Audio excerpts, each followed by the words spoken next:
Hello बच्चों, आज हम न्यू चैप्टर स्टार्ट करने वाले हैं जो कि रहने वाला है जीव विज्ञान बायोलॉजी का। तो वीडियो को अंत तक जरूर देखिएगा कि आपको पूरा का पूरा समझ आ जाए। तो बायोलॉजी के बारे में हम पढ़ने वाले हैं जीव विज्ञान। जीव विज्ञान के बारे में पढ़ने वाले हैं जीव विज्ञान क्या है? जीव विज्ञान जो है सजीवों का अध्ययन ही जीव विज्ञान कहलाता है। जितने भी आप आसपास में जीव देखते हैं उन सभी का अध्ययन जो है वह जीव विज्ञान कहलाता है। सजीवों का अध्ययन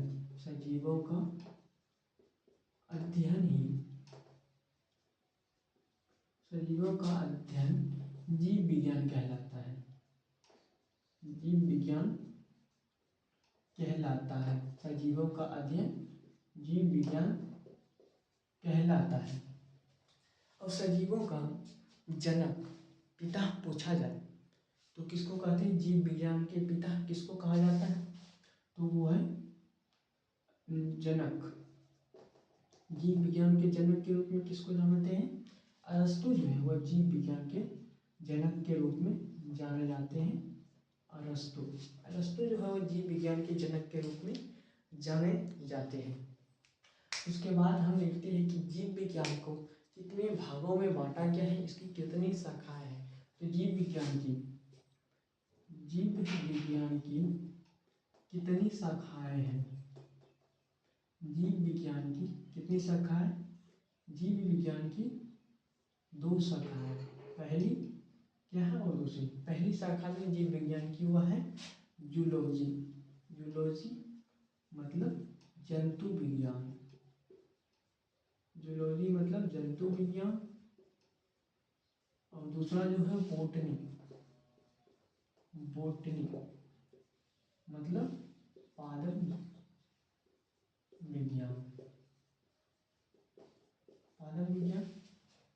तो हम सब जो है जूलॉजी के बारे में पढ़ेंगे और बोटनी को भी पढ़ेंगे। तो जूलॉजी जो है जिसके अंतर्गत जीव जंतुओं का अध्ययन किया जाता है। जिसके अंतर्गत जीव जंतुओं का अध्ययन किया जाता है। जीव जंतुओं का अध्ययन किया जाता है।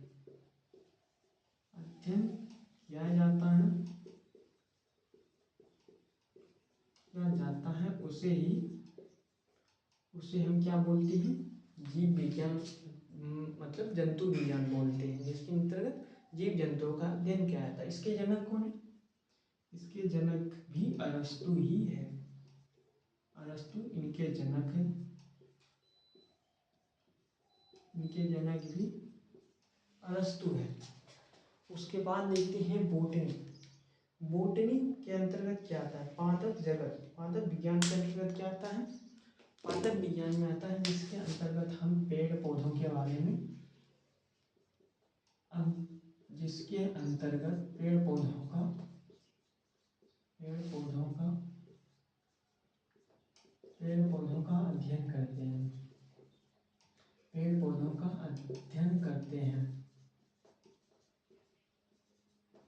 अध्ययन करते हैं। वे जो है पादप विज्ञान के अंतर्गत आते हैं, पेड़ पौधों का अध्ययन।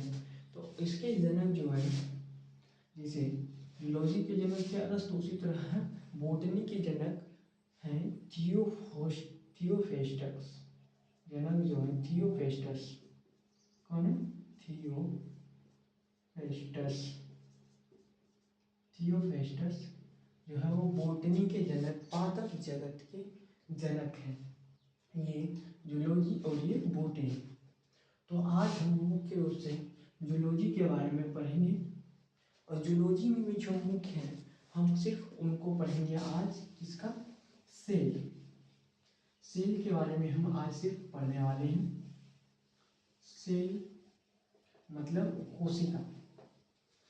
कोशिका के बारे में हम सब पढ़ने वाले हैं। सेल। कोशिका जो है मानव की क्या है? मानव कि शरीर की संरचनात्मक एवं क्रियात्मक इकाई है। कोशिका जो है सबसे पहले मानव शरीर की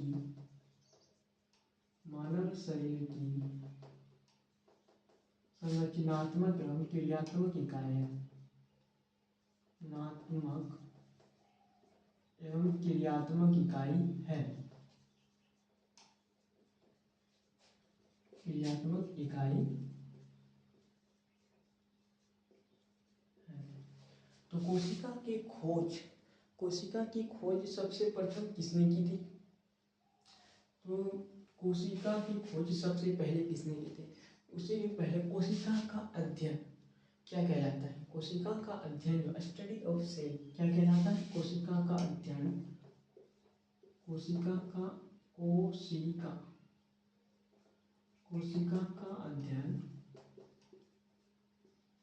क्या कहलाता है? साइटोलॉजी कहलाता है। कोशिका का अध्ययन साइटोलॉजी कहलाता है।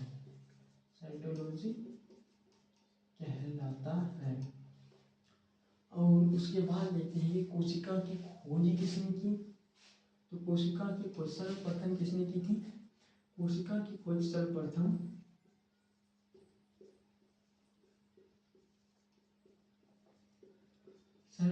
की थी रॉबर्ट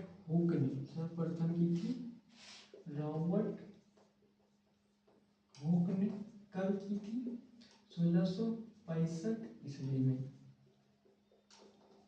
1665 ईस्वी में की थी रॉबर्ट हुक ने कोशिका सेल की खोज। लेकिन कोशिका जो खोज की थी वो कौन सी कोशिका की खोज की थी? मृत कोशिका मतलब डेड सेल की खोज की थी। तो पूछा जाएगा डेड सेल मृत कोशिका की खोज किसने की थी? तो मृत कोशिका की खोज की थी रॉबर्ट हुक ने। कब की थी? 1665 ईस्वी में। और इसको क्या बोलते हैं? मृत कोशिका को क्या बोलते हैं? नेफ्रोसिस। कोशिका का अध्ययन, मृत कोशिका का अध्ययन जो हो उसको क्या बोलते हैं? नेफ्रोसिस। डेड सेल की खोज की। जब डेड सेल की खोज हुई तो उसके बाद जीवित कोशिका की खोज किसी न किसी ने की होगी। तो जीवित कोशिका की खोज जो की थी, जीवित कोशिका मतलब लिविंग सेल। जीवित कोशिका मतलब लिविंग सेल की खोज किसने की थी? लिविंग सेल की खोज सर्वप्रथम एंटोनी वैन लियोन हुक ने की थी। सर्वप्रथम किसने की थी? Antonie van Leeuwenhoek. Antonie van Leeuwenhoek ने इसकी खोज की थी। जीवित मतलब लिविंग सेल की। इसकी खोज कब की थी? लिविंग सेल की खोज कब की थी? 1674 ईस्वी में। 1674 ईस्वी में इसने लिविंग कोशिका की खोज की थी एंटोनी वॉन लियोन हुक ने। उसके बाद देखते हैं कि कोशिका सिद्धांत किसने दिया? कोशिका सिद्धांत मतलब सेल थ्योरी।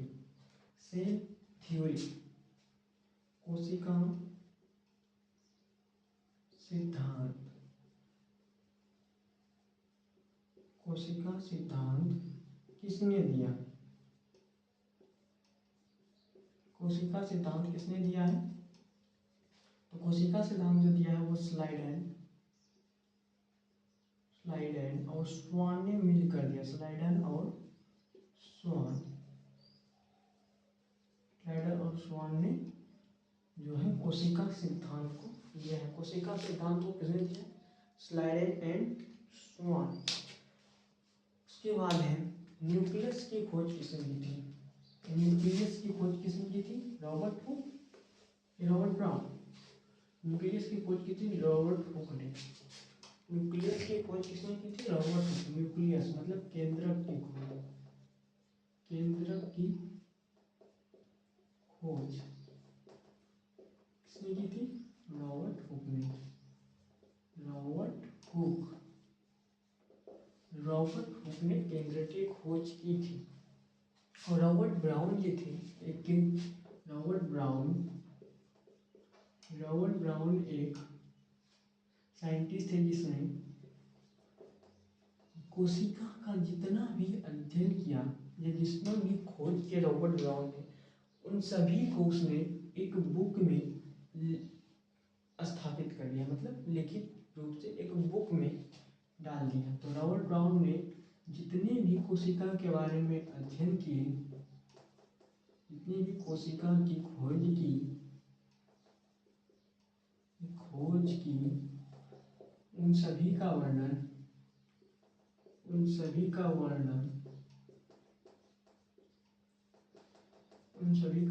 हमें कहाँ देखने को मिलता है? एक पुस्तक में लिखी जिसका नाम है मैक्रोग्राफिया।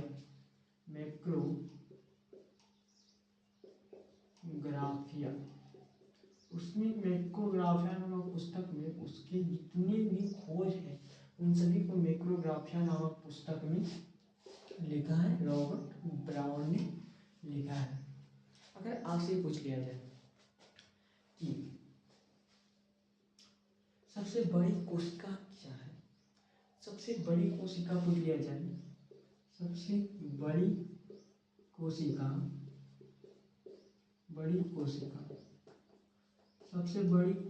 क्या है? पूरे ब्रह्मांड में सबसे बड़ी कोशिका क्या है? वह शुतुरमुर्ग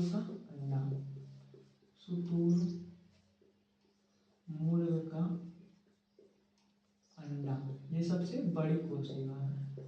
उसके बाद देखते हैं सबसे छोटी कोशिका पूछ लिया जाए तो सबसे छोटी कोशिका क्या है? सबसे छोटी कोशिका है माइकोप्लाज्मा। जो सबसे छोटी कोशिका है वो क्या है? माइकोप्लाज्मा।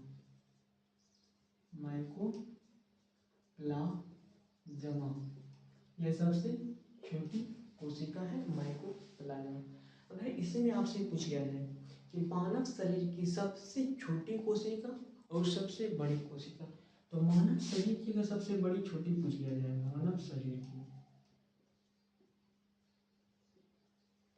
की बड़ी कोशिका, मानव शरीर की सबसे बड़ी कोशिका क्या होती है? वो होती है ओवम, मतलब अंडाणु। मानव शरीर की सबसे बड़ी कोशिका अंडाणु, और मानव शरीर की सबसे छोटी कोशिका, मानव शरीर की सबसे छोटी कोशिका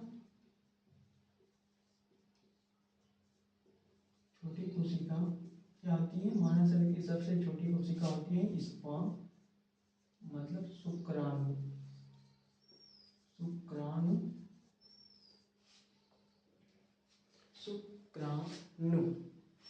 और सबसे लंबी कोशिका, मानव शरीर में सबसे लंबी कोशिका जो पाई जाती है, मानव के शरीर में सबसे लंबी कोशिका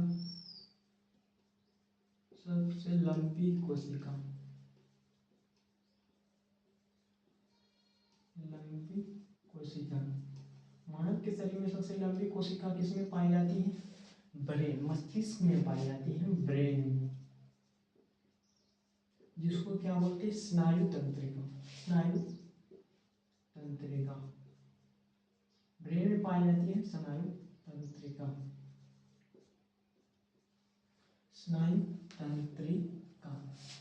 अब यहाँ पर देखते हैं कि ब्रेन में जो है चोट लगने से जितनी भी कोशिकाएं क्षतिग्रस्त नष्ट हो जाती हैं, उनका पुनर्निर्माण नहीं होता, मतलब वहाँ पर विभाजन का नियम नहीं होता। तो इसलिए ब्रेन में अगर चोट लग जाए तो वहाँ पर विभाजन नहीं होता और वहाँ जल्दी ही व्यक्ति मर जाता है। इसलिए तंत्रिका तंत्र में विभाजन नहीं होता है।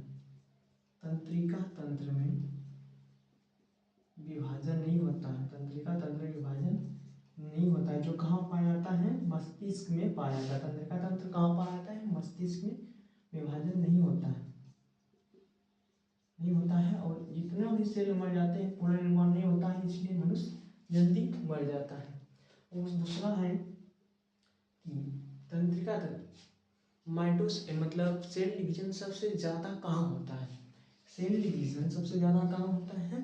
सबसे ज़्यादा यकृत, कोशिका विभाजन सबसे ज़्यादा, कोशिका विभाजन सबसे ज़्यादा जो है वह यकृत, लीवर जैसी जगहों पर,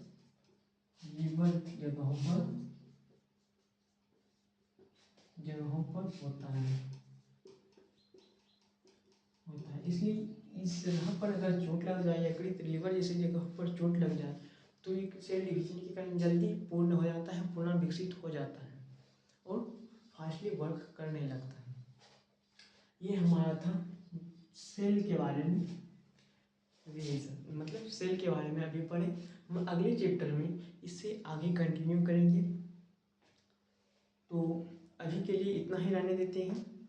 नेक्स्ट पार्ट हम मतलब सेल मेम्ब्रेन, सेल वॉल, कोशिका द्रव्य, इन सभी के बारे में रखेंगे।